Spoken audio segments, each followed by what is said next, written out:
One thing you've got to give HTC, it's not afraid to try new things. So when it needed to follow up its solid 2016 smartphone with something better suited to mirror-plated 2017, it blended the branding, doubled down on ditching the headphone jack, and traded a dedicated function button for a little squeeze. From Google I/O in Mountain View, California, I'm MrMobile, and this is the HTC U11 hands-on.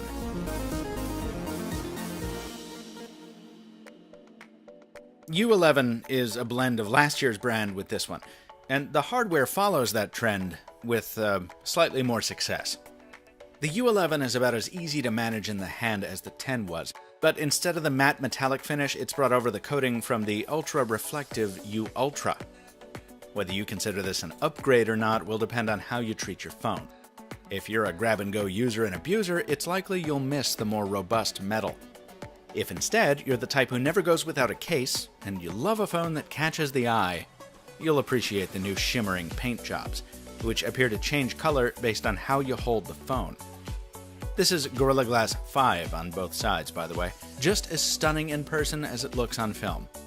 And in a nice treat, we've finally got IP67 dust and water resistance. Welcome to the club, HTC. Flip it around to the front side, and the U11 looks an awful lot like every other HTC phone, and by extension, most other modern smartphones in general. Now, I say most because we've seen Samsung and LG do something different with the slab form factor this year, so it's tougher to give HTC a pass based on the old, well, how many ways are there to make a rectangle excuse. To me, the U11's aesthetics seem, if not dull, then at least unexceptional. Maybe that's part of what drove HTC to build in a feature you can't find anywhere else, with the exception of a Windows phone that never saw the light of day. See, rather than building in a convenience key that you can program for particular functions, like BlackBerry did, the U11 lets you trigger custom actions with a squeeze. This is done via pressure sensors on the side rails. It's not capacitive, so yes, it works through gloves or a case, as long as the case is flexible. You've got a lot of options here. You can set a short squeeze for one shortcut and a long squeeze for another, and you can customize the amount of force necessary for a squeeze to register. Left or right doesn't matter, by the way, it's the inward pressure that activates it. It also gives you a little animation on the sides and a haptic buzz to let you know you squoze right. If this sounds a little awkward, yeah, it can be. And there's an argument to be made that you could accomplish the same end by just putting another button on the phone. When I asked about that, HTC countered by saying that the squeeze doesn't require you to shift your grip on the phone to use it, unlike a button.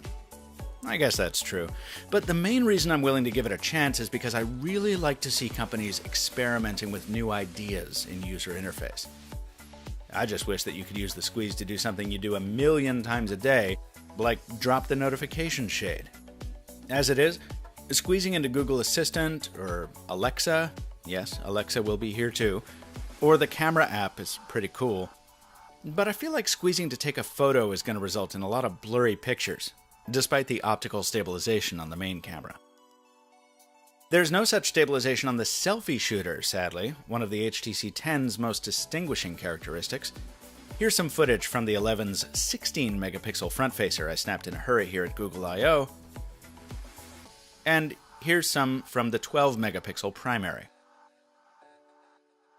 If you're wondering about the specs on these cameras, they'll be called out on the spec sheet at the end of the video. I'm not going to comment on overall quality until I get my own review device, hopefully soon. This one, by the way, is on loan from Android Central, whom I thank, as always. Elsewhere, the U11 mainly reheats stuff we've seen from HTC before. The software is essentially the same as the past 3 years, now starting to feel quite stale. The buttons don't have the same travel or chunky feedback as on the 10, and there's no headphone jack, despite there being ample room for it in the chassis. One place the U11 does deliver, though, is in the soundscape. Even though it uses the same split speaker arrangement as the HTC 10, this phone is much louder than its predecessor, and it ships with earbuds that now work together with the software to provide acoustic noise canceling. Very nice. The HTC U11 is up for pre-sale now, in both unlocked and Sprint flavors, with devices starting to ship in June. The suggested retail price?